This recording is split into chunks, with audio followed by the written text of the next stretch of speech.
दोस्तों, मेरा नाम चंद्रशेखर सुरती से मैं कक्षा 8 का विद्यार्थी हूँ। मेरे विद्यालय का नाम पूर्व माध्यमिक विद्यालय घुसिया बलरामपुर है।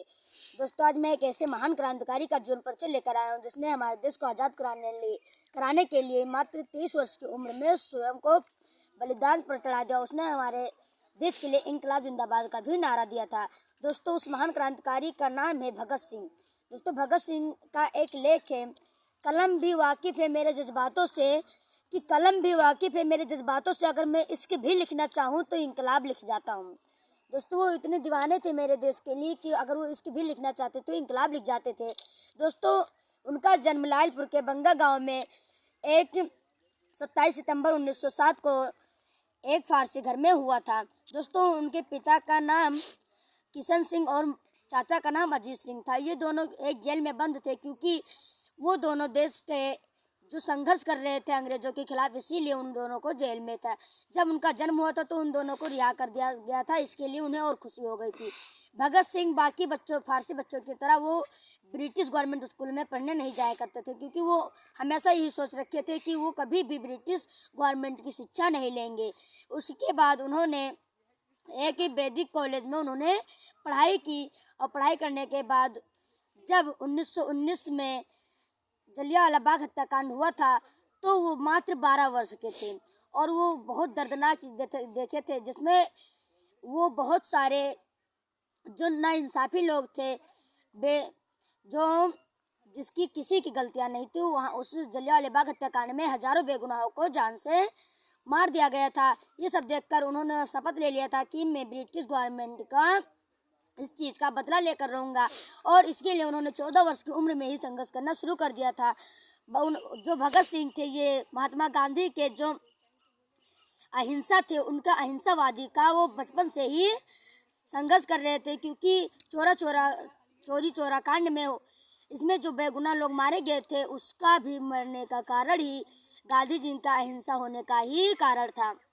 फिर उसके बाद भगत सिंह जब चोरी चोरा कांड हुआ था तो वो एक स्कूल में पढ़ाई कर रहे थे। जब उन्हें पता चला कि ये कांड हो रहा है तो वो वहाँ से 50 किलोमीटर पैदल चल के उस घटना स्थल पर पहुँचे और वहाँ पर उन्होंने देखा और धूल के मिट्टी को उठाया और शपथ लिया कि आज से मैं ब्रिटिश सरकार के खिलाफ लड़ूंगा और अपने देश को आज़ाद कराऊंगा।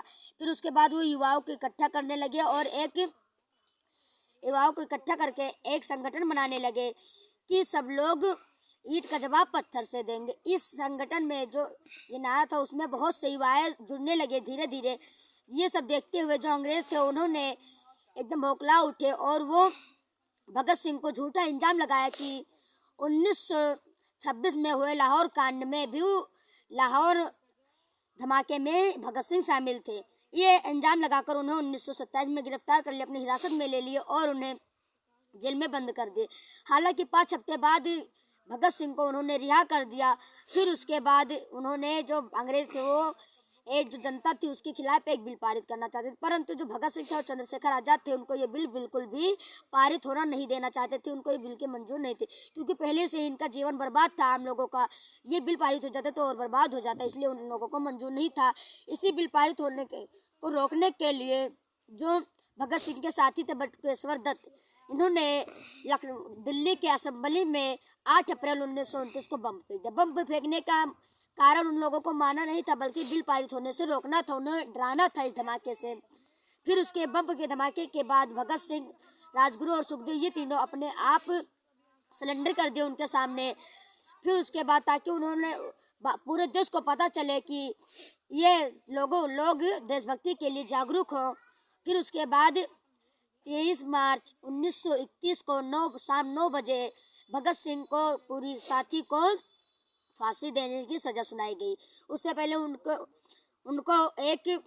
उनकी मतलब क्या इच्छा ये पूछी गई, आखिरी इच्छा। तो उन्होंने कहा कि हम तीनों गले मिलना चाहते। तीनों ने गले मिला और उन्होंने एक नारा भी दिया था, इंकलाब जिंदाबाद। और उन्होंने एक कविता बोला था जो स्वयं लिखे थे।